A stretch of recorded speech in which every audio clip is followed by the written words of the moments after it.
Praise the Lord. ஆண்டவருடைய நாமத்திற்கு மகிமை உண்டாவதாக. இந்த காலை வேளையிலேயும் ஆண்டவருடைய அளவற்ற கிருபையினாலே நாம் மீண்டும் ஒரு முறை நீதிமொழிகளின் புஸ்தகத்திலிருந்து நாம் தியானத்தை நாம் ஏறெடுக்கும்படி தேவன் கொடுத்த கிருபைக்காய் கர்த்தரை ஸ்தோத்திரிக்கிறேன். I once again thank God for giving us to continue this meditation from the book of Proverbs. கர்த்தருடைய கிருபை பெரியது, அவருடைய தயவு பெரியது. God's grace is great and his mercies are great. இந்த காலை வேளையிலேயும் தேவன் தம்முடைய புது கிருபைகளை தந்து தேவன் நம்மை நடத்தும்படி கர்த்தருடைய கரத்தில் ஒப்பு கொடுப்போம். Even this morning, let us humbly commit ourselves in the hand of the Lord for the Lord to lead us. Hallelujah. Hallelujah. யோர்தானை கடந்து வந்தோ எங்கள் இயேசுவின் பலனடைந்தோ யோர்தானை கடந்து வந்தோ எங்கள் இயேசுவின் பலனடைந்தோ சேனையின் கர்த்தர் முன்னே நடந்தார் சோர்வின்றி காத்து கொண்டார்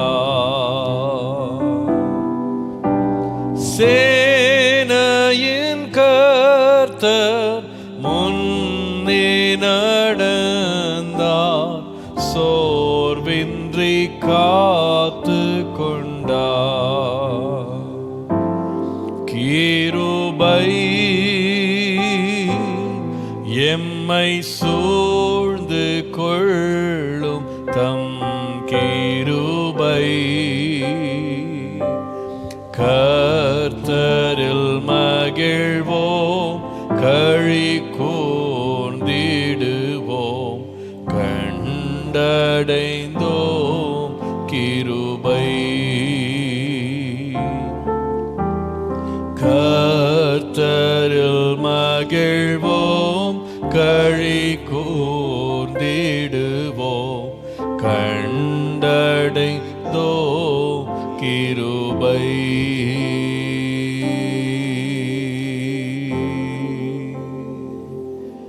கர்த்தரை பார்த்து நாம் விண்ணப்பங்களை ஏறெடுத்து ஜெபம் பண்ணுவோம். Let us look unto the Lord and make our petition and pray.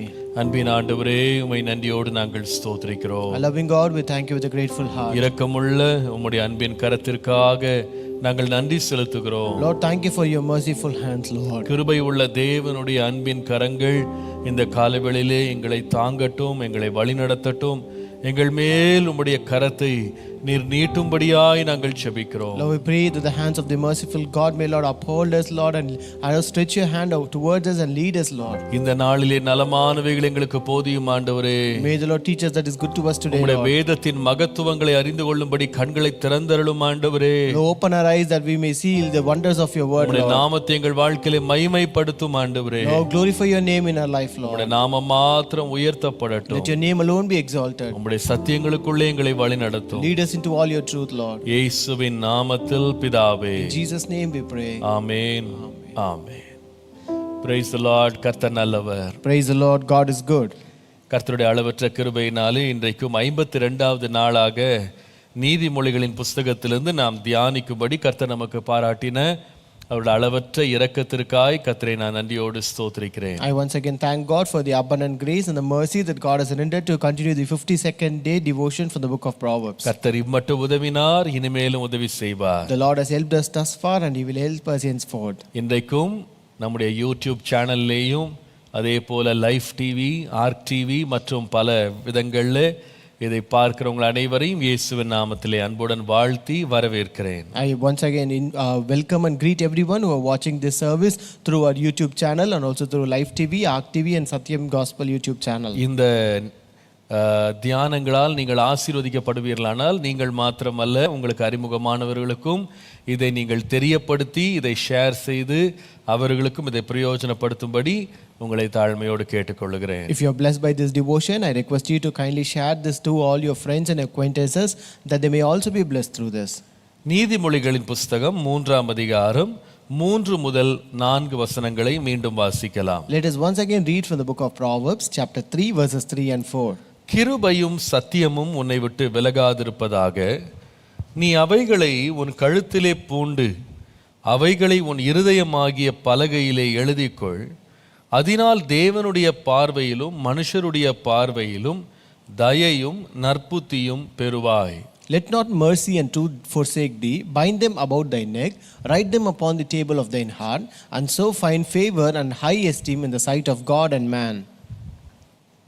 தேவனுடைய பார்வையிலும் மனிதனுடைய பார்வையிலும் தயவை பெறுவாய். So that you may find or receive favor in the sight of God and man. கர்த்தருடைய நாமத்திற்கு மகிமை உண்டாவதாக. Glory be to the name of the Lord.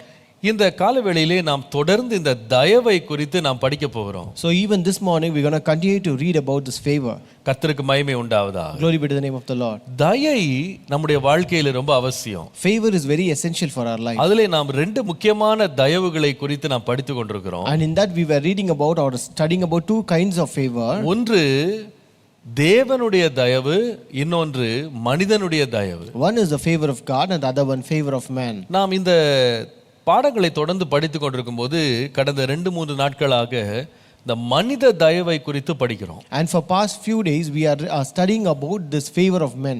மனிதனுடைய தயவு மிக அவசியமானது. Favor of man is very essential. அது இயேசுவுக்கு இருந்தது, நான் சொல்லுவேன் நமக்கும் அந்த தயவு இருக்க வேண்டும். Jesus had or received that favor and we should also receive that favor. நீங்கள் தானியேல் 1 அதிகாரம் 9 வசனத்தை வாசிக்கும் போது, If you read Daniel chapter 1 and verse 9, இந்த தானியேலுக்கும் பிரதானிகளின் தலைவனிடத்திலே தயவும் இரக்கமும் கிடைக்கும்படி கர்த்தர் செய்தார் என்று வாசி. we read God had brought Daniel into favor and tender love with the prince of the eunuchs. கர்த்தருடைய நாமத்திற்கு மகிமை உண்டாவதாக. Glory be to the name of the Lord. தயை அவசியமானது. So therefore favor is very essential.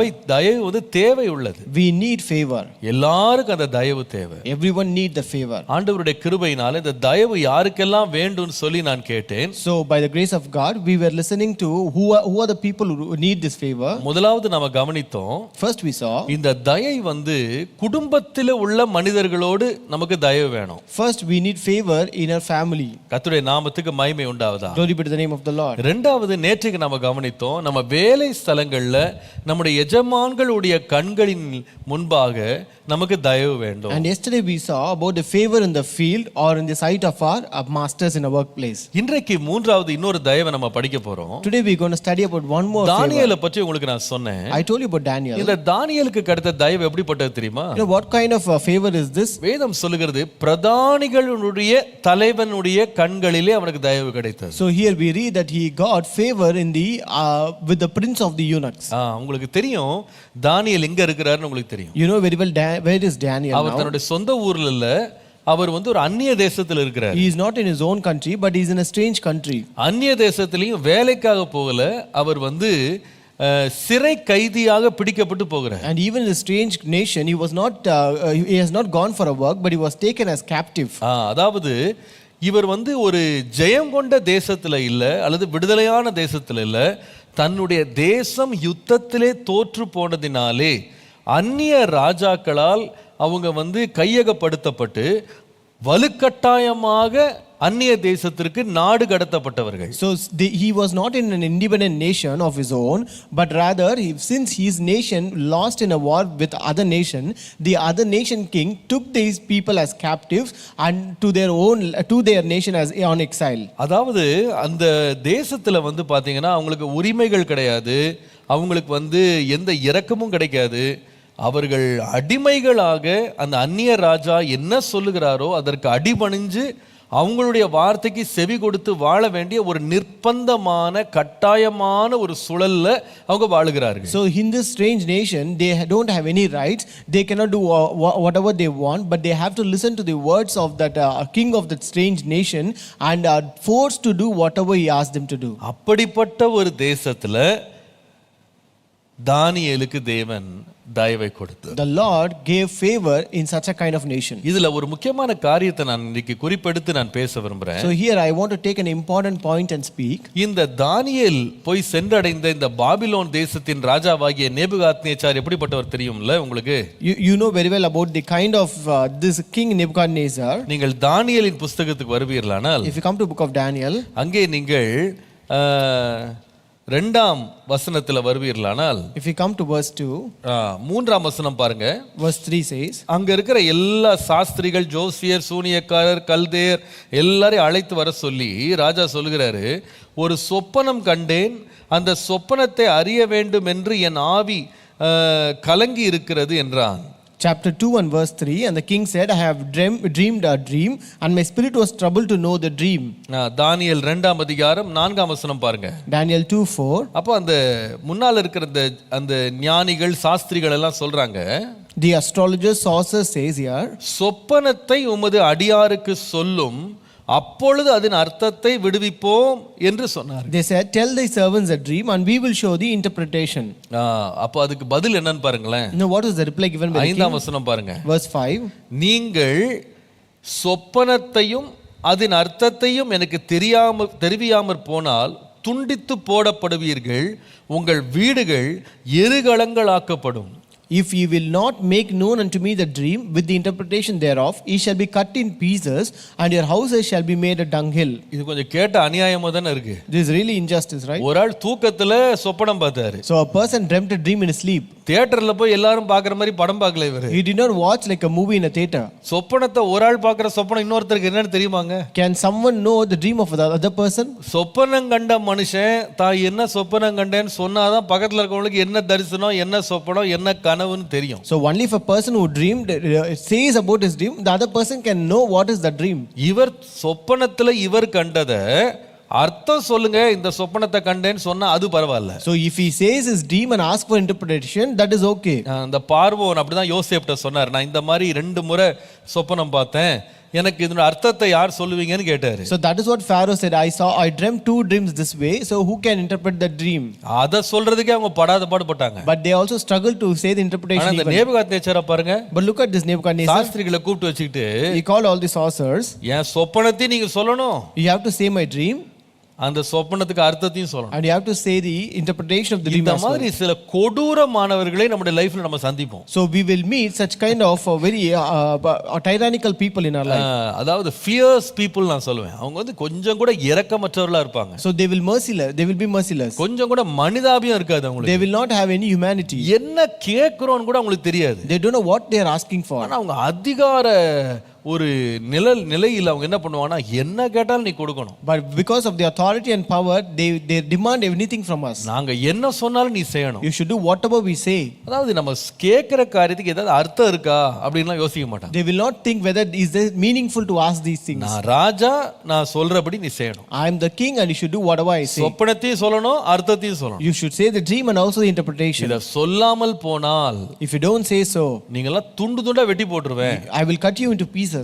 அது மாத்திரம் இல்ல, உங்க வீடுகளை எல்லாம் எருகளமா மாற்றிடுவேன், அத்தனையும் உடைச்சு நொறுக்கி போட்டுருவேன். And I will just break down all your houses and make it a dunghill. என்ன ஒரு கொடூரம் பாருங்க. See how fierce it is. இந்த கொடூரமானவனுடைய ராஜ்யத்துல ஆண்டவர் என்ன செய்தார்னா, தானியேலுக்கு தேவன் தயவை கிடைக்க பண்ணினார். But the Lord enabled Daniel to receive favor in the reign of such kind of fierce man. கர்த்தருடைய பரிசுத்த நாமத்திற்கு மகிமை உண்டாவதாக. Glory be to the name of the Lord. இன்றைக்கு நம்ம தியானிக்க போறது என்னன்னு சொன்னா, today we are going to meditate on நம்முடைய வாழ்க்கையில மனிதாபியமற்ற அல்லது கொடுமையானவர்களுடைய கண்களிலும் தேவன் நமக்கு தயவை தர வேண்டும். The Lord should offer or give us favor before fierce people. கர்த்தருடைய நாமத்திற்கு மகிமை உண்டாவதாக. Glory be to the name of the Lord. நம்ம வாழ்க்கையில நம்ம சந்திக்க போகிற எல்லா மனிதரும் நம்மகிட்ட வந்து இணங்கி வருவாங்க, நியாயமா இருப்பாங்க, அவங்க கொஞ்சம் இரக்கமா இருப்பாங்க, மனிதாபியமா இருப்பாங்கன்னு எதிர்பார்க்கவே முடியாது. So we cannot expect all the persons whomever we encounter in our life to be very merciful, very compassionate and very kind. சிலர்லாம் பாத்தீங்கன்னா, இவங்களுக்குலாம் என்னங்க கொஞ்சம் மனசு கொஞ்சம் கூட இழகவே இழகாதான்னு சொல்ற மாதிரி இருக்கும். So some people will be of such sort where we will ask, won't we have at least a little mercy? அவங்க தேவனுக்கும் பயப்பட மாட்டாங்க, மனுஷனுக்கும் பயப்பட மாட்டாங்க. They will not fear God nor fear men. அவர்களுக்கு வந்து அவருடைய இரக்கம் தயவுன்றது இருக்கவே இருக்கு. They will not have any kind of mercy or kindness. கொஞ்சம் கூட அட மனித தன்மைன்றதே இருக்காது. There is no humanity in them. ஆனால் அவர்கள் கண்கள்ல கூட நம்முடைய தேவன் தயவை கொடுக்க வல்லவர். But our God is able to give favor even in their eyes. வேதத்திலே நான் 3 சம்பவங்கள் உங்களுக்கு காண்பிக்கிறேன். I will show you 3 incidents for the இந்த Bible. 3 சம்பவங்கள்ல கொடுமையானவர்களுடைய கண்கள்ல கர்த்தர் அவர்களுக்கு தயவை கொடுத்தார். The Lord gave favor before fierce people in these incidents. அந்த தேவன் நமக்கும் தர வல்லவர். That God is also able to give that favor to எப்படி us. அந்த தயவை பெற்றார்கள் அப்படினு வேதத்திலிருந்து நாம கொஞ்சம் படிக்கலாம். So we will read from the Bible how did they receive that favor. இன்றைக்கு இந்த செய்தியை கேட்டுக்கொண்டிருக்கிற நீங்களும் உங்க வாழ்க்கையில இதை நீங்க சந்தித்து கொண்டிருக்கலாம். So even you who are listening to this sermon might also be encountering this in your life. அந்த கொடூரமானவர்கள் உங்க வீட்டுக்குள்ளே இருக்கலாம். These fierce people might be in your house. அந்த கொடூரமானவர்கள் உங்க வீட்டுக்கு அண்டை வீட்டுக்காரர்களா இருக்கலாம். These fierce people might be your neighbors. அந்த கொடூரமானவர்கள் உங்களுடைய அதிகாரிகளா இருக்கலாம். These fierce people might be your boss and masters. எப்படிப்பட்டவர்களா இருந்தாலும், ஏன் ராஜாவா இருந்தால் கூட கர்த்தர் தயவை கிடைக்க பண்ணுகிற தேவன். No matter whoever they might be, even a king, the Lord is able to give favor in their eyes. முதலாவது, first of all, அந்த தயவை பெற்ற மனிதன் ஆதியாகமம் 39:21 பாருங்க. read Genesis 39 and verse 21. ஆதியாகமம் 39:21. Genesis 39 and verse 21. யோசேப்பின் எஜமான் அவனை பிடித்து ராஜாவின் கட்டளையால் காவலில் வைக்கப்பட்டவர்கள் இருக்கும் சிறைச்சாலையிலே அவனை ஒப்புவித்தான். அந்த சிறைச்சாலையிலே அவன் இருந்தான். கர்த்தரோ யோசேப்போடே இருந்து அவன் மேல் கிருபை வைத்து சிறைச்சாலை தலைவனுடைய தயவு அவனுக்கு கிடைக்கும்படி செய்தான். Verses 20 and 21. 21 போடுங்க தம்பி. 21. 20:21. Verses 20 and 21. Then Joseph's master took him and put him into the prison, a place where the king's prisoners were confined, and he was there in the prison. But the Lord was with Joseph and showed him mercy, and he gave him favor in the sight of the keeper of the prison. கர்த்தருடைய நாமத்திற்கு மகிமை உண்டாவதாக. Glory be to the name of the Lord. இங்கே வாசிக்கிறோம் யோசேப்புக்கு கிடைத்த தயவு. Here we read about the favor that Joseph received. எங்கே கிடைத்தது? Where did he receive? யாரிடத்துல தயவு கிடைத்தது? From whom did he receive? வேதம் சொல்லுகிறது, The Bible says, சிறைச்சாலை தலைவனுடைய கண்களிலே தயவு. he received favor in the sight of the keeper of the prison. கொஞ்சம் யோசித்து பாருங்களேன். Just think about this. சிறைச்சாலையில தயவு கிடைக்கிற இடமா? So is prison a place where you receive favor? ஏங்க சிறைச்சாலை என்ன ஹோட்டலா என்ன? So is prison a hotel? சிறைச்சாலையில பெட் இருக்கும், சிறைச்சாலையில சாப்பாடு கிடைக்கும். You may get bed and food in a prison. அதுக்காக ஹோட்டல் சொல்லிடலாமா? But can you call it a hotel for that? அது என்ன ஹாஸ்டல்னு சொல்லலாமா? Or can you call it a hostel? எல்லாரும் விரும்பியா போய் அங்க தங்குறாங்க. So everyone desire and go and stay there. உள்ள இருக்கிறவங்க எல்லாம் என்ன ரொம்ப நல்லவர்களா உட்கார்றாங்க. And do you think all the people who are in are very good people? சிறைச்சாலைன்றதே எதுக்குன்னு சொன்னா, குற்றத்தை இழைத்தவர்கள், சட்டத்தை உடைத்தவர்கள், மதிக்காதவங்க, அவங்கள தான் கொண்டு உள்ள அடைக்கிறாங்க. So this prison is a place where people who have done some mistakes or who have violated the law and rule, they are being confined in that place. சிறைச்சாலைன்ற இடம் எப்படிப்பட்ட இடம்னு கேட்டிங்கன்னா, அது வசதியை தேடுற இடம் இல்ல, அது வாதிக்கப்படுற இடம். So prison is not a place where you seek for comfort, but always where you undergo tormentation. சிறைச்சாலைன்ற இடம் நீங்க நல்லது செஞ்சுட்டு போற இடம் கிடையாது.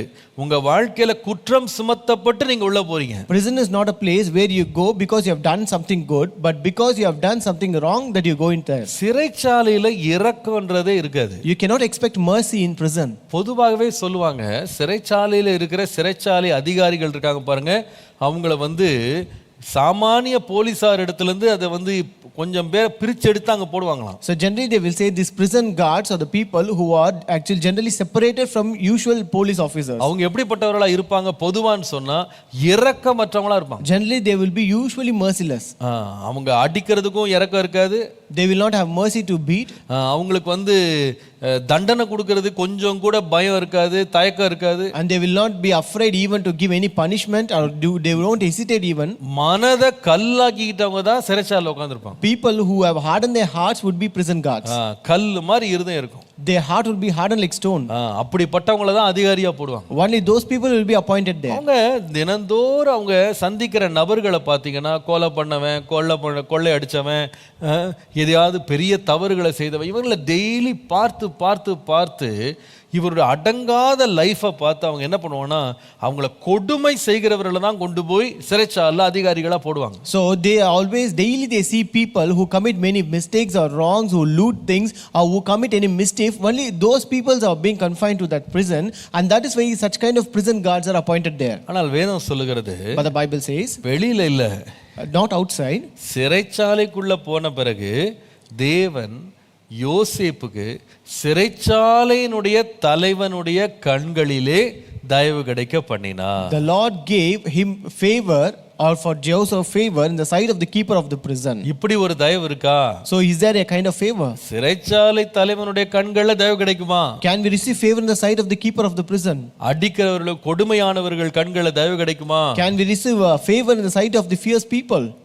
வேதம் சொல்லுகிறது கிடைக்கும். The Bible says yes, we can. எப்ப கிடைக்கும்? When? அந்த வசனத்தை வாசித்து பார்த்தீங்கன்னா ரொம்ப அழகா இருக்கு. When you read the verse, it is very beautiful. கர்த்தரோ 21ஆம் வசனம், Verse 21. ஆதியாகமம் 39:21. Genesis 39:21. கர்த்தரோ யோசேப்போடே இருந்து அவன் மேல் கிருபை வைத்து சிறைச்சாலை தலைவனுடைய தயவு அவனுக்கு கிடைக்கும்படி செய்தார். But the Lord was with Joseph and showed him mercy, and he gave him favor in the sight of the keeper of the prison. அப்போ கொடூரமானவர்களுடைய கண்களில் தயவு கிடைக்கிறதுக்கு முதலாவது வேதம் நமக்கு சொல்லுகிற காரியம், அந்த தயவு எதனால் வருகிறது என்றால் தேவனுடைய பிரசன்னம் நம்மோடு இருந்தால் அந்த தயவு கிடைக்கும். The first thing to receive the favor before this fierce people is that if we have the presence of God with us, we will receive that favor. கர்த்தருடைய நாமத்துக்கு மகிமை உண்டாவதாக. Glory be to the name of the Lord. ஒரு மனிதனோடு தேவ பிரசன்னம் இருக்குமானால், If the presence of God is with a person, நிச்சயமாகவே அது வெளிப்படும். surely it will be manifested. அது தயவை பெற்று தரும். That will bring or fetch him favor. நம்ம நிறைய வேளை தேவ பிரசன்னம் நம்மோடு இருப்பதை பார்க்கிலும் வேறு யாராவது ஒருவருடைய உதவி கிடைக்குமா நம்ம தேடுறோம். Many times we seek help of some other people rather than seeking the presence of God to be with us. ஆனால் நான் சொல்லுவேன், உலகத்தில் உள்ள எல்லா மனிதருடைய உதவி அற்று போனாலும் நமக்கு உதவி செய்கிற ஒரு கன்மலை நம்மோடு இருக்கிறார். But I tell you, though the help of the entire people of this world may fail, but we have a God who is a helping God. அவர்களோடு இருக்கிறது மனித புயம், மாமிச புயம். So the one who is with them is the arm of the flesh. நம்மோடு இருக்கிறவரோ சேனைகளின் தேவனாகிய கர்த்தர். But the one who is with us is the Lord of hosts. அவர்கள் முறிஞ்சு விழுவாங்க. They will be broken down. ஆனால் நாமோ எழுந்து நிமிர்ந்து நிற்போம். But we will stand upright and walk. Hallelujah. Hallelujah. நம்முடைய வாழ்க்கையில தேவ பிரசன்னத்தினுடைய நெருக்கம் கொடூரமானவர்களுடைய கண்கள்ல கூட நமக்கு தயவை கிடைக்க பண்ணும். So even in our life, when we have the presence of God close with us, that will fetch us favor before the fierce people. கர்த்தர் நம்மோடு இருக்கிறார் அப்படின்ற உணர்வு அவர்களுக்கு வருமானால் பயம் உண்டாகும். If they realize that the presence of God is with us, then they will fear us. தேவ பிரசன்னம் நம்மோடு வருகிறது என்று அவர்கள் கண்டுபிடித்து விடுவார்கள், ஆனால் நிச்சயமாகவே நம்மேல் கை வைப்பதற்கு அவங்க அஞ்சுவார்கள். If they identify and find out that the presence of God is coming with us, then they will really be afraid to lay their hand upon us. இந்த காலையில நம்ம ஆண்டவர்ட்ட ஜெபிக்கணும். This morning we have to pray to the Lord. ஆண்டவரே, என்னை சுற்றிலும் அநேக கொடூரமானவர்கள் இருக்கிறாங்க. Lord, there are many fierce people surrounding me. அவர்களுடைய வார்த்தைகள், செயல்கள், அவர்களுடைய கிரியைகள்லாம் மிகவும் பயமுறுத்துகிறதா இருக்கு. Lord, their words, their actions, the work that they do, they are really fearing me. ஆனால் கர்த்தர் என்னோடு இருக்கிறீர் என்பதை அவர்கள் அறிந்து கொள்ள கிருபை தார். But Lord, give us grace that they may understand that the Lord is with me. ஆகவேதான் யாபேஸ் ஜெபித்தான். That's why Jabez prayed. தேவனே, என்னை ஆசீர்வதித்து என் எல்லையை பெரிதாக்கி உம்முடைய கரம் என்னோடு இருந்து தீங்கு என்னை துக்கப்படுத்தாதபடிக்கு அதற்கு என்னை விலக்கி காத்தருளும் என்று சொன்னார். And he prayed, "Oh, that thou wouldest bless me indeed and enlarge my course, and that thy hand might be with me, that thou wouldest keep me from evil." தீங்கு துக்கப்படுத்தாமல் நம்மை காக்கிறதற்கு தேவ பிரசன்னம் அவசியம். The presence of God is very much essential to keep us from evil. Hallelujah. Hallelujah. தீங்கு நாளிலே நம்மை கூடார மறைவிலே மறைத்து ஒழித்து வைத்து கண்மலையிலே உயர்த்துகிற தேவனுடைய பிரசன்னம் நமக்கு தேவை. We need that presence of God which will hide us under the presence of God on this day of evil, and who will exalt and lift us up. யோசேப்பு இந்த சிறைச்சாலைக்கு சென்ற பொழுது அவனுக்கு உதவி செய்யவோ அவனுக்கு துணை நிற்கவோ நண்பர்களும் இல்ல, குடும்ப அங்கத்தினர்கள் யாருமே இல்ல. When Joseph went to prison, he did not have any friends or the members of his family to help him and support him. எல்லாராலும் கைவிடப்பட்டவனாக அந்த சிறைச்சாலையிலே தனியாக விடப்பட்டான். He was left alone in that prison prison, being forsaken by everyone. ஆனால் எல்லாரும் தன்னை தனிமையா விட்டாலும் தேவ பிரசன்னம் அவனோடு இருந்தது. But though everyone left him or forsook him, but the presence of God was with him. ஆச்சரியமானது என்ன தெரியுமா? You know what was surprising? தேவ பிரசன்னம் எங்க கூட நம்மளோட வர முடியும்னா சிறைச்சாலைக்குள்ள கூட நம்மளோட வர முடியும். The presence of God can also come with us in the prison. Hallelujah. Hallelujah. தானியேலை பாருங்க. Look at Daniel. சிங்கங்களின் நடுவே அவன் இருந்த பொழுது When he was amidst these lions, அங்கே ஆண்டவர் என்ன பண்ணார்னா தூதனை அனுப்பி சிங்கங்களின் வாயை அடைத்து போட்டார். there the Lord sent his angels and shut the mouth of the lions. பேதுரு சிறைச்சாலையில் அடைக்கப்பட்ட பொழுது When Peter was imprisoned, வேதம் சொல்லுகிறது தம்முடைய தூதனை அனுப்பி தேவன் சிறைச்சாலையின் கதவுகளை தேவன் திறந்தார். the Lord sent his angels and opened all the gates of the prison. நம்முடைய தேவன் எந்த சூழ்நிலையில் நம்ம தனிமையாய் விடப்பட்டாலும் அங்கேயும் வந்து தம்முடைய பிரசன்னத்தை வெளிப்படுத்த அவர் வல்லவராய் இருக்கிறார். No matter in whatever situation we are left alone, our Lord is able to come and reveal and manifest his presence. நீங்க நம்பின நிறைய பேர் உங்களை கைவிட்டுறலாம். Maybe many people whom you trusted would have forsaken you. உங்களுடைய வாழ்க்கை வந்து சிங்கங்களின் நடுவிலே சிக்கி கொண்டது போல இருக்கலாம். Your life might be in a position where you are caught amidst lions. பாஷானின் எருதுகள் எனக்கு விரோதமாய் எழும்பி நிக்குதுன்னு சொன்னது போல சூழ்ந்து நிற்கலாம். Like how we said the oxen of Bashan is against me, you might be also surrounded in such situation. அப்படிப்பட்ட ஒரு சூழ்நிலையிலேயும் கர்த்தர் நமக்கு துணை நின்று தயவை கொடுக்க உண்மை உள்ளவராய் இருக்கிறார். Even in that situation, the Lord is able to be with us and give us favor. நமக்கு தேவை ஒன்றே ஒன்றுதான். We need only one thing. ஆண்டவரே, இந்த கொடூர மாணவர்களுடைய கண்களுக்கு முன்பாக நான் தயவு பெறும்படி உம்முடைய பிரசன்னம் என்னை எந்நேரமும் சூழ்ந்து கொள்ளட்டும். Lord, let your presence always surround me that I may receive favor in the sight of these fierce people. பாருங்க, இதைதான் நேபுகாத் நேச்சார் ஷாத்ராக் மேஷாக் ஆபேத்நேகோவினுடைய வாழ்க்கையில் அவர் கண்டார். So this is what King Nebuchadnezzar saw in the life of Shadrach, Meshach and Abednego. மனிதன் எவ்வளவு கொடூரமானவனா இருப்பான்னா, ஒரு சிலையை உண்டாக்கி அதை வணங்க மாட்டேன்னு சொன்ன உடனே 7 மடங்கு சூடாக்கப்பட்ட அக்கினி ஒரு சூளையில கொண்டு போட்டு அதை வேடிக்கை பார்த்துட்டு இருக்காரு பாருங்க. So this man was so fierce that when he erected an image and asked them to worship, but when they refused to worship, he asked to heat that furnace 7 times and asked them to cast the people into them. ஏங்க, அது உயிரோடு இருக்கிற மனுஷன். So he is a alive human being. 3 பேரை உயிரோடு கொண்டு போய் அக்கினி சூளையில போட்டா அவன் என்ன மாதிரி துடிப்பான், என்ன மாதிரி அலறுவான். அவன் சாகிறத வந்து ஒரு வேடிக்கையா பார்த்துட்டு உட்கார்ந்திருக்காரு பாருங்க. So see, when you cast 3 people who are alive into a fiery furnace, how much they would be tormented, how much they will suffer, but he was enjoying to see that picture. பாருங்க, இந்த காலங்களில் நீங்க இந்த மாதிரி யாரையா ஒருத்தரை உயிரோடு எரிச்சீங்கன்னா உங்களை தூக்கி ஜெயில வச்சிருவாங்க. So today in present days, if you burn some person alive, they will imprison you. ஆனா இங்க பாத்தீங்கன்னா ராஜாவே செய்ய சொல்லி அதை உட்கார்ந்து வேடிக்கை பார்க்கறாரு. But here we see the king himself commanded and he was just looking at it. என்னப்பா நீ குற்றம் செஞ்ச? What mistake did you commit? என்ன அப்படி கொடுமையா நீ பாவம் செஞ்சிட்ட? What sin did you commit? இவர் ஒரு பொற்சிலையை வச்சாராம், அதை வந்து வணங்க மாட்டேன்ட்டான். He erected a golden image and he refused that he will not worship it. ராஜா உட்கார்ந்து பார்த்துக்கிட்டு இருக்காரு, எரியறத பார்க்கலாம். The king is watching to see, waiting to see that they are burnt. ஆனால் அந்த ராஜாவுடைய கண்கள்ல எப்படி தயவு கிடைத்ததுன்னு கேட்டா, But how did they receive the favor in the sight of that king? அந்த 3 பேரோடு 4ஆம் நபராக கர்த்தர் உலாவுகிறதை அவன் பார்த்த உடனே அவனுடைய கொடூரமான இருதயம் என்ன செய்ததுன்னா இளகி விட்டது. When he saw the Lord as a 4th person walking along them in the fiery furnace, then this fierce heart began to become merciful. அன்பானவர்களே, My dear ones, நம்முடைய மனித தயவுகள்ல கொடூரமான மக்களுக்கு முன்பாக தயவு வேண்டுமா? if you ought to receive favor in the eyes of fierce people, நான் சொல்லுவேன், தேவ பிரசன்னம் என்னோடு இருக்கிறத வெளிப்படுத்துகிற ஒரு கிருபை எனக்கு தாங்க ஆண்டவரே. Lord, give me a grace that might reflect or show the presence of God is with me. இரண்டாவது ஒரு சம்பவத்தை உங்களுக்கு காண்பிக்கிறேன். Second, I will show an incident. இங்கேயும் கொடூரமான மக்களுடைய கண்களில் தயவு கிடைத்தது. So here also they received favor in the sight of fierce people. நீங்கள் யாத்ராகமத்தின் புஸ்தகம் 3ஆம் அதிகாரம் 18ஆம் வசனத்திலிருந்து 22ஆம் வசனம் வரைக்கும் பாருங்க. If you read Exodus chapter 3 verses 18 to 21, நீயும் இஸ்ரவேலின் மூப்பரும் எகிப்தின் ராஜாவினிடத்திலே போய் எபிரேயருடைய தேவனாகிய கர்த்தர் எங்களை சந்தித்தார். இப்பொழுதும் நாங்கள் வனாந்தரத்திலே 3 நாள் பிரயாணம் போய் எங்கள் தேவனாகிய கர்த்தருக்கு பலியிடும்படி எங்களை போகவிட வேண்டும் என்று சொல்லுங்கள்.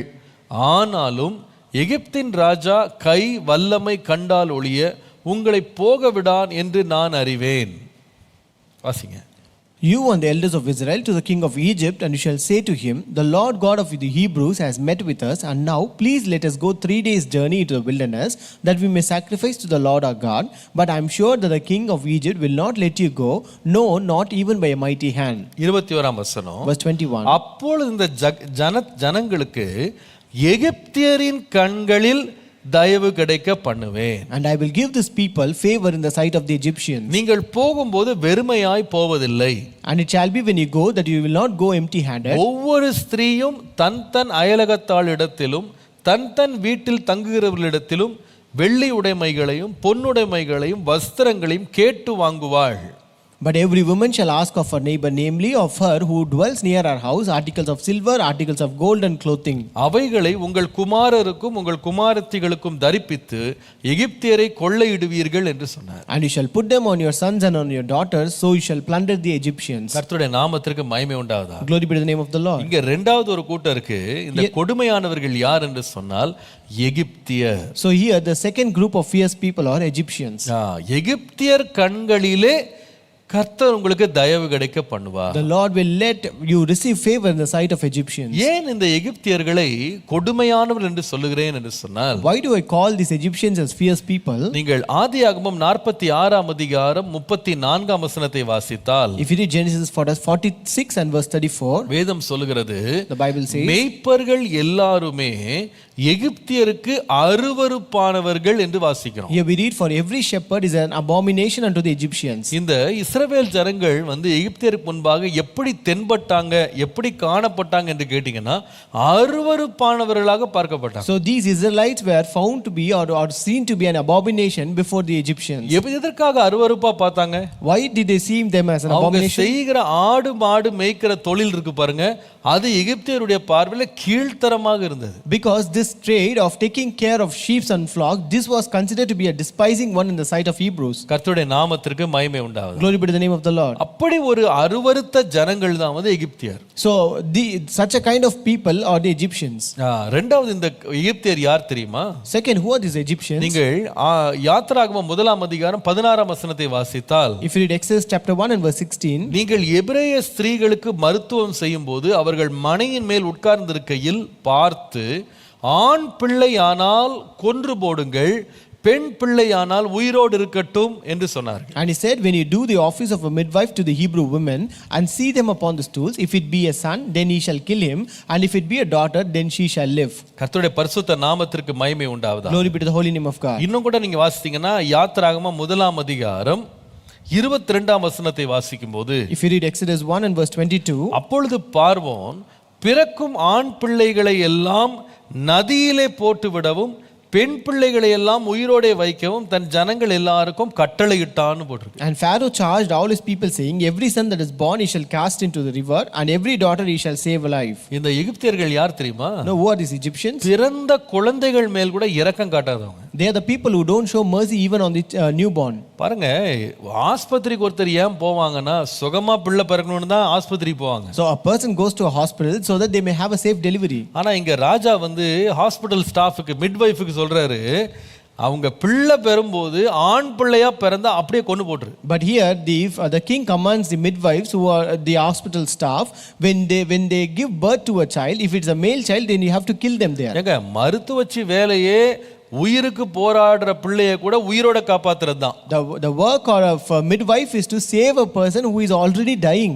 ஆனா மருத்துவச்சிகள்கிட்ட போனா இவர் கொடுக்குறாரு அட்வைஸ், ராஜா சொல்றாரு அவங்களை என்ன செய்யணும்னா பிறக்கும் போதே கொண்டு போடணும். But here the king is giving an advice and command that if you see that it is a male child who is born, you have to kill them. அவர்கள் கேட்காம போயிட்டதனால, since they did not listen to that இப்ப வேதம் சொல்லுகிறது, நம்ம 22ஆம் வசனத்துல வாசித்தோம், ஜனங்கள் எல்லாருக்கும் கட்டளை இடுறானா நதியில கொண்டு போடணும் ஆண் பிள்ளைகளை. As we read in verse 22, he commanded and charged all the people that every son that is born should be cast into the river. என்ன கொடுமைங்க இது! How horrible it is. இந்த மாதிரி கொடுமையான ராஜாக்கள் வாழ்ந்திருக்கிறாங்க. So we had fierce kings of this sort. பிள்ளைகளை பெற்றுட்டு அதை பாதுகாக்க முடியாம பயந்து கிடந்தவர்கள் வந்து அந்த காலத்துல வாழ்ந்திருக்காங்க.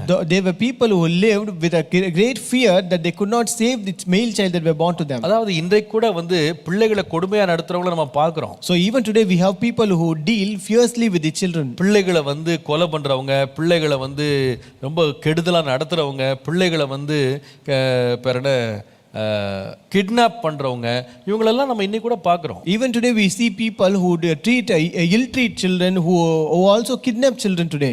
கொலை பண்றவங்க கூட இருக்காங்க. We have people who kill children as well. ஆனா ஒரு ராஜ்யம், ஒரு ராஜா எப்படி இருக்கும் எதிர்பார்ப்போம்னா, இந்த மாதிரி மோசமான ஜனங்கள் இருக்கும்போது ராஜாவாவது கொஞ்சம் நியாயமா இருக்கணும், அவர் கொஞ்சம் அதை எடுத்து பேசணும், ஜனங்களுக்கு அவர் நான் உங்களை காப்பாற்றுறேன்னு சொல்லி அவர் வந்து நியாயம் செய்யணும் நம்ம எதிர்பார்ப்போம். We always expect that king to show mercy and justice to save from such kind of criminals or people who kill children. இப்படிப்பட்ட கொடுமையானவர்கள் வந்து ராஜாவினால் நல்ல தண்டனை பெறணும் நம்ம எதிர்பார்ப்போம். We also expect that such kind of fierce people should be punished by king.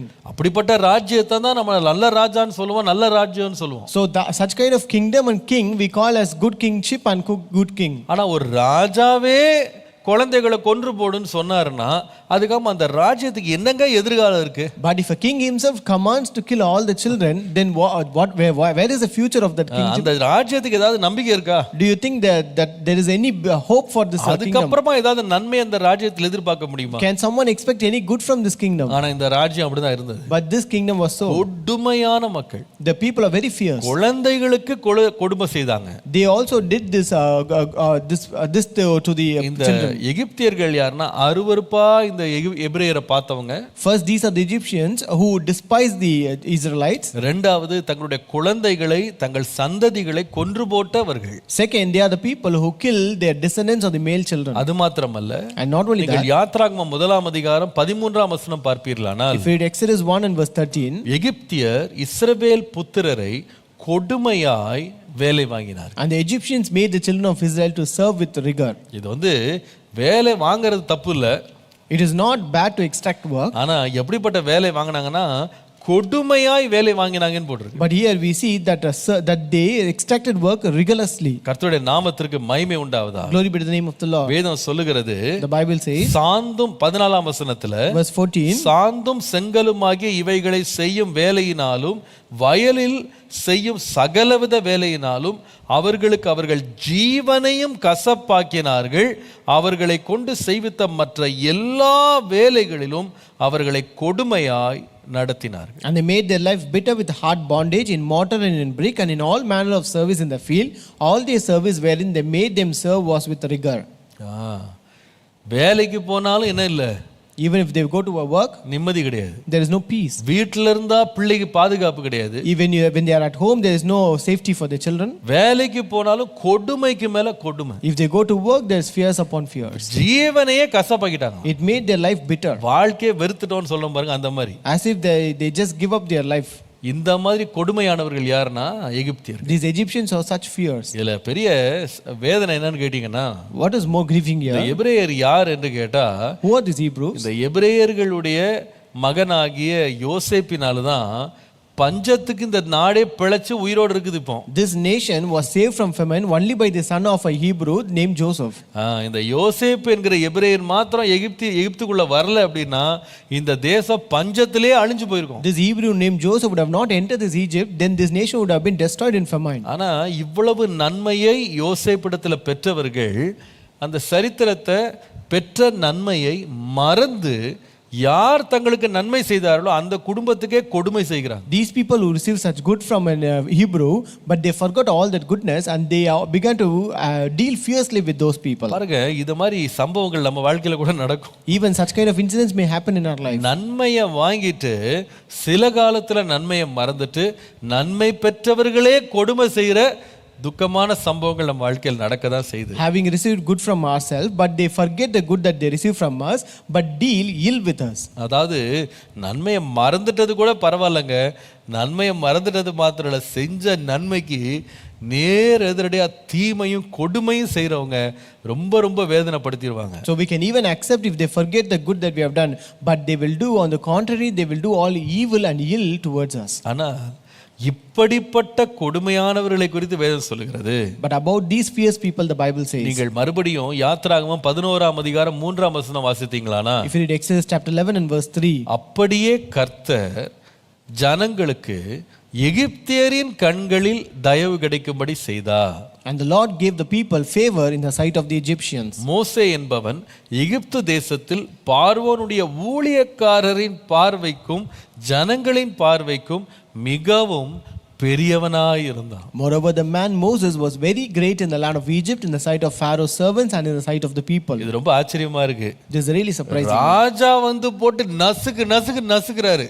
This king was actually trying to crush them down. ஆனால் தேவனோ ஜனங்கள் மத்தியிலேயும் அந்த பார்வோனுடைய ஊழியக்காரர் மத்தியிலேயும் பெருந்தயவை கொடுத்தார். But the Lord gave great favor in the sight of Pharaoh's servants and in the sight of people. நம்முடைய தேவன் யார் தெரியுமா? Now, who is our God? கொடுமையானவர்களுடைய கண்களிலேயும் தயவை கிடைக்க பண்ணுகிற தேவன். The Lord will let us receive favor before fierce people. இந்த தயவு இந்த ஜனங்கள் மேல் வருவதற்கான காரணம் என்ன? What is the reason for this favor to come upon these people? யாத்திரையாகமம் 2ஆம் அதிகாரம் 24 லிருந்து 25 பாருங்க. Exodus chapter 2 verses 24 and 25. வேதம் சொல்லுகிறது, The Bible says, தேவன் அவர்கள் பெருமூச்சை கேட்டு தாம் ஆபிரகாமோடும் ஈசாக்கோடும் யாக்கோபோடும் செய்த உடன்படிக்கை நினைவு கூர்ந்தார். தேவன் இஸ்ரவேல் புத்திரரை கண்ணோக்கினார், தேவன் அவர்களை நினைத்தருளினார். So God heard their groaning, and God remembered his covenant with Abraham, with Isaac and with Jacob, and God looked upon the children of Israel, and God acknowledged them. கர்த்தருடைய நாமத்திற்கு மகிமை உண்டாவதா. Glory be to the name of the Lord. பாருங்க, எப்பொழுது கர்த்தருடைய தயவு இந்த மனிதருக்கு முன்பாக நாம் கிடைப்பதற்கு தேவன் அனுப்புகிறார் தெரியுமா? When does God send his favor that we may receive in the sight of these people? நம்முடைய பெருமூச்சுகள் தேவ சமூகத்துல போய் எட்டும் போது. When our groanings reach the presence of God. இன்னொரு விதமாய் சொன்னால், In other words, நம்முடைய ஊக்கமான ஜெபம் என்ன செய்யும்னா, கொடுமையானவர்களுடைய இருதயங்களை இளக பண்ணி நமக்கு தயவை கொண்டு வரும் என்பதில் சந்தேகமே இல்லை. and there's no doubt that our fervent prayers will melt the heart of fierce people and bring favor in their eyes. நம்முடைய பெருமூச்சே ஒரு ஜெபம் தான். Our groanings itself is a prayer. நான் சமீபத்தில் ஜூலை மாதத்துல வாக்குத்தத்த செய்தியாய் கொடுக்கும்போது சத்தமில்லாத ஜெபம் அப்படின்னு சொல்லி ஒரு வாக்குத்தத்தம் ஆண்டவர் கொடுக்க பண்ணினார். So recently when I gave a promise sermon in the month of July, the Lord enabled me to give silent groanings. Wordless prayers அப்படின்னு ஒரு செய்தி கொடுத்தேன். It's a wordless prayers. அதுல நான் இந்த குறிப்பை நான் பேசியிருக்கேன்.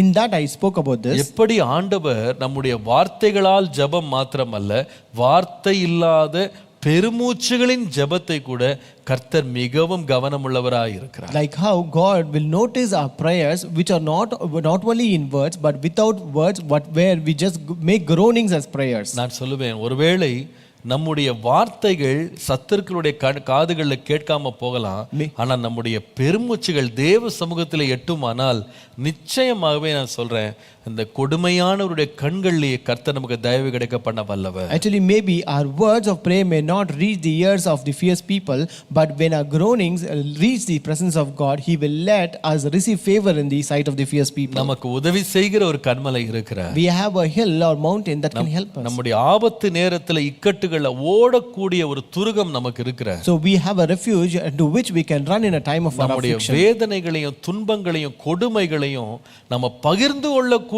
ஒரு தேவ பிரசன்னம் இருக்கிறது. We have a presence of God where we can share all our pains and agony and groanings. நான் சொல்லுவேன், அப்படி தேவ சமூகத்திலே போய் நாம் பெருமூச்சுகளை கர்த்தருக்கு முன்பாக விடுவோமானால் நிச்சயமாகவே தேவன் நமக்கு மனிதனுடைய பார்வையிலே தயவை கொடுக்க அவர் உண்மை உள்ளவராக இருக்கிறார். Actually, when we go to the presence of God and make our prayers in the form of groanings, our God is able to make us receive favor in the sight of fierce people. இந்த காலவேளையிலே தேவனுடைய தயவு கொடுமையானவர்களுடைய கண்களிலே கிடைக்க தேவன் நமக்கு இரக்கம் பாராட்டுவாராக. This morning may God give us grace that we may receive favor in the eyes of fierce people. மூன்றாவது, Third, எப்பொழுது தேவன் கொடுமையானவர்கள் கண்களிலே தேவன் தயவை கொடுக்கிறார்? when would God give us favor in the eyes of fierce people? நீங்கள் அப்போஸ்தலர் நடபடிகள் 2ஆம் அதிகாரம் 47ஆம் வசனத்தை வாசித்தால், If you read Acts chapter 2 and verse 47, அவர்கள் ஒருமனப்பட்டவர்களாய், 46ல இருந்து வாசிக்கிறேன், அவர்கள் ஒருமனப்பட்டவர்களாய் தேவாலயத்திலே அனுதினமும் தரித்திருந்து வீடுகள் தோறும் அப்பம் பிட்டு மகிழ்ச்சியோடும் கபடமில்லாத இருதயத்தோடும் போஜனம் பண்ணி தேவனை துதித்து ஜனங்கள் எல்லாரிடத்திலும் தயவு பெற்றிருந்தார்கள். from verse 46 onwards, so continuing daily with one accord in the temple and breaking bread from house to house, they ate their food with gladness and simplicity of heart, praising God and having favor with all the people. இந்த ஜனங்கள் யார் தெரியுமா? Now who are these people? நான் சுருக்கமாய் சொல்லி முடிக்கிறேன். I'll tell you in short. ஜனங்கள் எல்லாரிடத்திலும் தயவு பெற்றாங்கன்ற ஜனம் யாரு? So who are those people from whom they receive favor? இவங்க யார் தெரியுமா? சில நாட்களுக்கு முன்பாக தான் இரட்சகராகிய இயேசு கிறிஸ்துவை சிலுவையிலறன்னு சொல்லி சத்தமிட்டு அவருக்கு விரோதமாய் கோஷம் எழுப்பி இயேசுவை சிலுவையில் அறைந்த மக்கள். They are the same people who shouted to crucify Jesus and crucify Jesus on the cross few days ago. இப்படிப்பட்ட கொடுமையானவர்கள். So they are such fierce people. ஆனால் வேதம் சொல்லுகிறது, But the Bible says, இப்படிப்பட்ட கொடுமையானவருடைய கண்கள்ல தேவன் ஜனங்கள் எல்லாரிடத்திலும் தயவு பெறும்படி சபைக்கு ஆண்டவர் உதவி செய்தார். but amidst such kind of fierce people, the Lord enabled to receive favor in the sight of those people. எப்பொழுது கிடைத்தது இந்த தயவு? When did they receive this favor? அவர்கள் என்ன செய்தார்களா?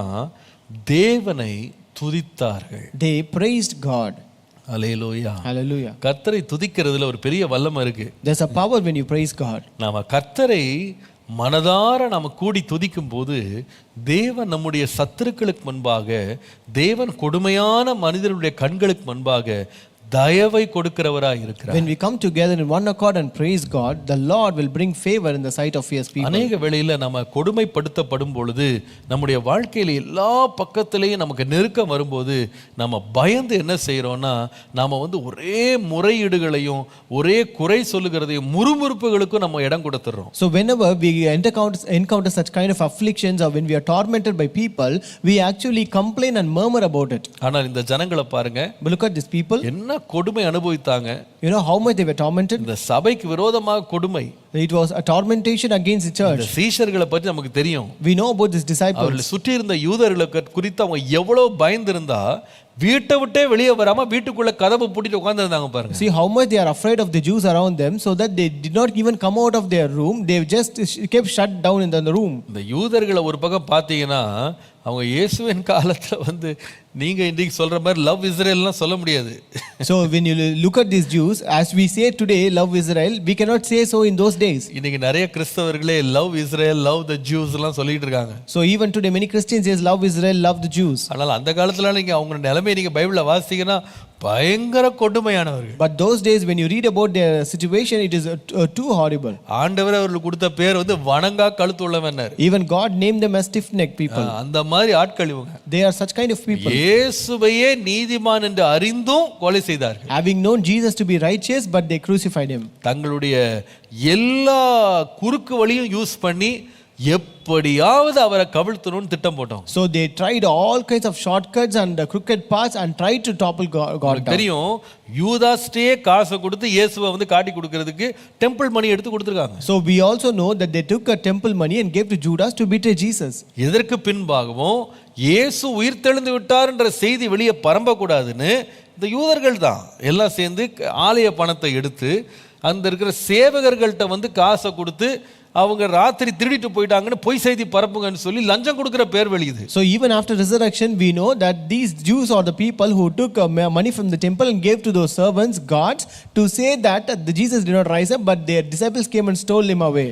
இப்போ இந்த மாதிரி மோசமான ஜனங்கள் இவங்க. So they are such a kind of fierce people. ஆனா இவர்கள் நடுவே ஜனங்கள் எல்லார் மத்தியிலேயும் இந்த அப்போஸ்தலர்களுக்கும் சபையாருக்கும் தயவு கிடைக்க தேவன் பண்ணினார். But amidst these fierce people, the Lord enabled the church and the disciples to receive favor in their sight. சொல்லுவேன், ஜனங்கள் எவ்வளவு கொடுமையா இருக்கட்டும், I tell you, no matter how fierce the people might be, நாம் என்ன செய்வோம்னா எப்பொழுதும் கர்த்தரை துதிப்போம். but let us keep praising God always. துதிகளின் மத்தியிலே வாசம் செய்கிறவர் நம் நடுவிலே இருப்பாரானால், If the Lord who dwells among the praises dwells up with us, கொடுமையானவருடைய கண்களிலேயும் தேவன் தயவு கிடைக்க பண்ணுவார். He will let us receive favor in the sight of fierce people. தேவனுடைய சமூகம், the presence of God, தேவனை நாம நோக்கி ஜெபிக்கிற ஜெபம், the prayers that we take unto the Lord, அது மாத்திரமல்ல கர்த்தரை துதிக்கிற துதி, and third, praising God. அது மாத்திரமல்ல கடைசியாக ஒன்றை சொல்லி முடிக்கிறேன். At the last I would tell one thing. 1 Samuel 16ஆம் அதிகாரம் 22ஆம் வசனம். 1 Samuel 16 verse 22.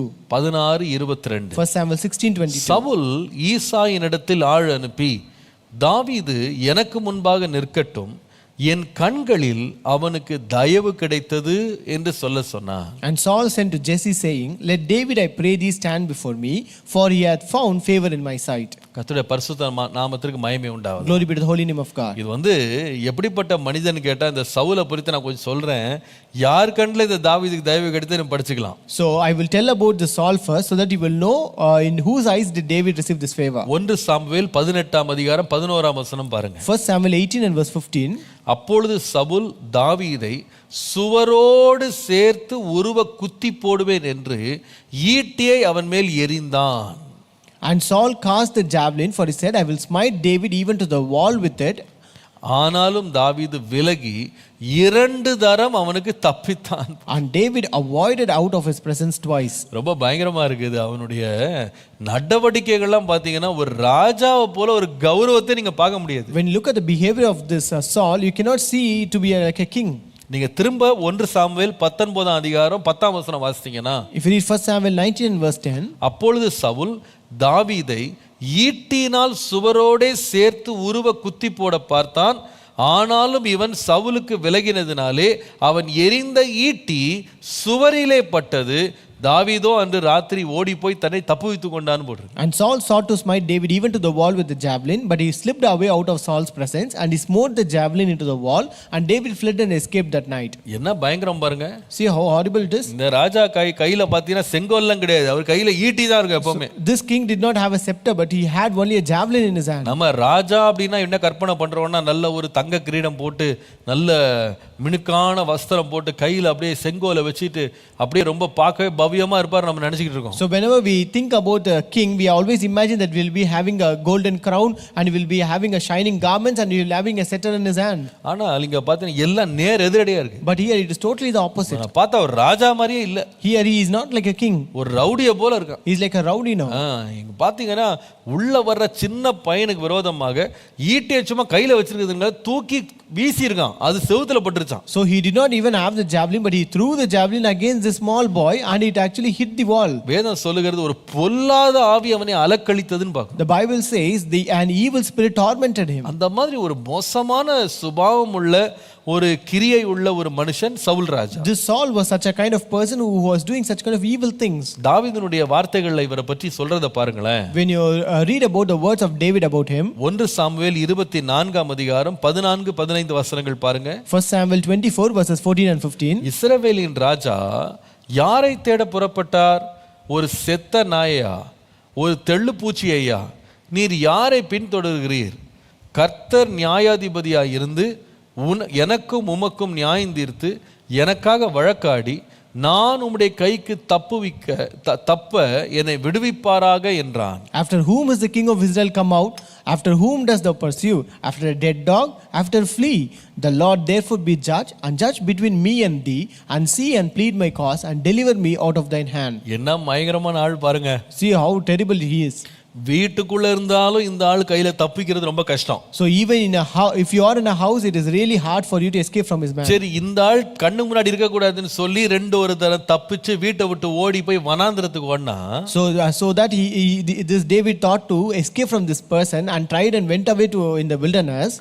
அங்க பின்னால செத்த நாய்க்கு பின்னால சுத்தி வர்ற மாதிரி, தெள்ளுப்பூச்சிக்கு பின்னாடி சுத்தி வர்ற மாதிரி எங்கெல்லாம் இவன் ஒளியறானோ ஓடுறானோ பின்னாலே சேனையை தூக்கிட்டு வர்றாங்க கொல்றதுக்கு. But even in that place he comes along with the army, like as if going behind a dead dog or behind a flea to chase him and kill him. பாருங்க, இந்த மாதிரி கொடுமையானவன் தான் சவுல் ராஜா. Saul is such a kind of fierce man. இன்னும் நிறைய நான் சொல்லி கொண்டே போவேன். I can tell you more. தாவீதுடைய குடும்ப வாழ்க்கைக்குள்ளே நுழைந்து பயங்கரமான பிரச்சனைகளை கொடுத்தவன் இந்த சவுல் ராஜா. This King Saul also entered the personal family life of David, and he gave him so many problems. அவனுடைய வாயில உண்மை கிடையாது. There is no truth in his mouth. தனக்கு இந்த கோலியாத்தை கொல்லுகிறவனுக்கு தன்னுடைய மகளை கொடுப்பேன்னு சொல்லிட்டு கொடுக்கல. So he said that he will give his daughter in marriage to the one who kills Goliath, but he did not give it.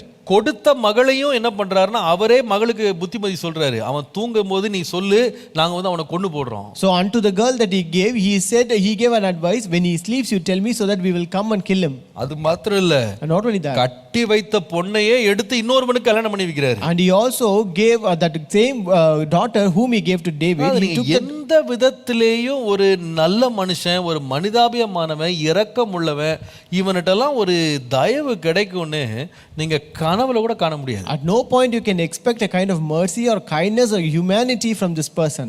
எந்த ஈவு இரக்கமே கிடையாதுங்க. There is no mercy at all to him. நியாயம் கிடையாது, There is no justice. நீதி கிடையாது, There is no எந்த righteousness. ஒரு கட்டுப்பாடும் கிடையாது. There is no kind of restrictions. அப்படிப்பட்ட ஒரு மனிதனுடைய பார்வையில தேவன் தாவீதுக்கு தயவை கொடுத்தார். But God gave David favor in the sight of this man. எதனாலே? Why? 1 சாமுவேல் 24ஆம் அதிகாரம் 17ஆம் வசனம் பாருங்க. If you read 1 Samuel 24 and verse 17, இந்த சவுல் ராஜா தாவீதை பார்த்து சொல்லுகிறார், this king Saul said unto David, நீ என்னை பார்க்கிலும் நீதிமான், நீ எனக்கு நன்மை செய்தாய், நானோ உமக்கு தீமை செய்தேன். Thou art more righteous than I, for thou hast rewarded me good, whereas I have rewarded thee evil. 19-20 வசனங்களை பாருங்க. Verses 19 and 20. ஒருவன் தன் மாற்றானை கண்டுபிடித்தால் அவனை சுகமே போக விடுவானோ? இன்று நீ எனக்கு செய்த நன்மைக்காக கர்த்தர் உனக்கு நன்மை செய்வாராக. நீ நிச்சயமாக ராஜாவாய் இருப்பாய் என்றும் இஸ்ரவேலின் ராஜ்யபாரம் உன் கையிலே நிலவரப்படும் என்றும் அறிவேன். For if a man find his enemy, will he let him go well away? Wherefore the Lord reward thee good for that thou hast done unto me this day. And now behold, I know well that thou surely be king, that the kingdom of Israel shall be established in thine hand. நான்காவது நான் சொல்லுவேன், Fourth, I would tell you, யாருக்கு தேவன் வந்து கொடூரமானவருடைய கண்களை தயவு கிடைக்க பண்ணுவார் தெரியுமா? unto whom will God let them receive favor in the sight of fierce people? நான் சொல்லுவேன், யார் வந்து நன்மையை பின்தொடர்ந்து போகிறார்களோ கர்த்தர் அவர்களுக்கு கொடுமையானவருடைய கண்கள்ல தயவு கிடைக்க பண்ணுவார். Those who pursue goodness, the Lord will let them receive favor in the sight of fierce people. இந்த தாவீது யாருக்கு நன்மை செய்தான் தெரியுமா? You know to whom did this David do தனக்கு good? நன்மை செய்தவனுக்கு கிடையாது. Not the one who did good to him. உங்களுக்கு தெரியும் அந்த காலம் எப்படிப்பட்ட காலம்னு. You know those days were what kind of days were அது those? வந்து நியாயப்பிரமாணத்தின் காலம். Those were the days of law. கண்ணுக்கு கண், பல்லுக்கு பல், கரெக்ட்டா பழி வாங்கிரலாம். So eye for eye, tooth for tooth, you can take a revenge. நியாயப்பிரமாணத்தில் அனுமதிக்கப்பட்டது. So it is admissible in the law.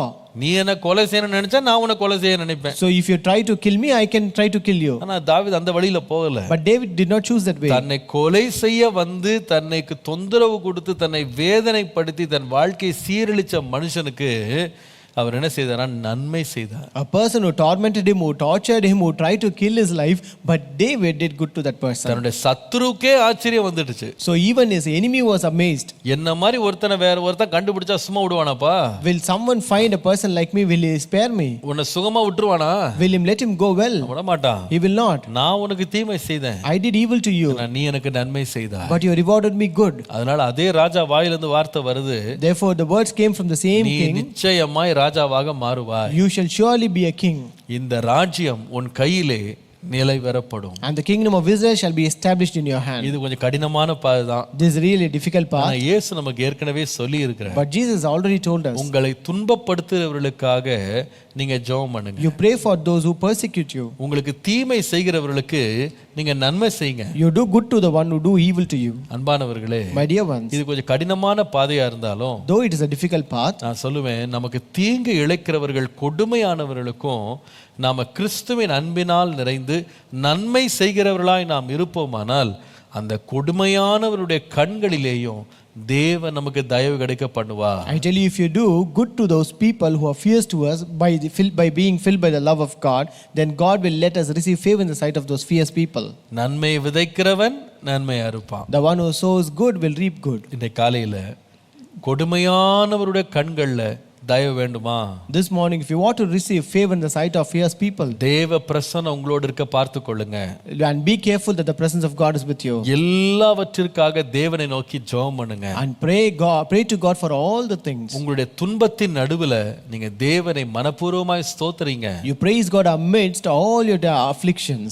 நான்காவது, Fourth, தீமை செய்கிறவர்களுக்கு நன்மையே பின்தொடர்ந்து செய்யுங்க. you pursue goodness to those who do evil to you. கர்த்தர் முடிவிலே தீமையானவருடைய கண்களிலேயும் தேவன் தயவு கிடைக்க பண்ணுவார். At the end, the Lord will enable us to receive favor in the sight of fierce people. ஜெபம் பண்ணுவோமா? Shall we pray? கர்த்தருடைய முகத்தை தேடுவோம். Let us seek the presence of God. ஆண்டவரே, இன்றைக்கு கொடுத்த நல்வார்த்தைக்காக நன்றி. Lord, thank you for the good word that you have given us. என்னை சுற்றிலும் இருக்கிற கொடுமையானவருடைய கண்கள்ல எனக்கு தயவு கிடைக்க பண்ணுவோம்ப்பா. Lord, give me favor in the sight of fierce people around me. ஆண்டவரே, Lord, நீ என்னை சுற்றி நடக்கிற கொடுமைகளை கண்டு நான் சோர்ந்து போகாமல் இருக்க கிருபை தார். Lord, give me grace that I may not go weary when I look at the things that are happening around me. ஆண்டவரே, எல்லாவற்றை குறித்து ஜெபிக்க கிருபை தார். Lord, give me grace to pray for everything, Lord. எல்லாவற்றிலும் கர்த்தரை துதிக்க கிருபை தார். Lord, give me grace to praise God in everything, Lord. ஆண்டவரே, எல்லாவற்றின் நடுவிலேயும் நன்மை செய்ய கிருபை தார். Lord, give me grace to pursue goodness in all these things, Lord. அப்படிப்பட்ட நன்மை செய்து Lord, that I may live good life. கொடுமையானவர்களுடைய கண்களிலேயும்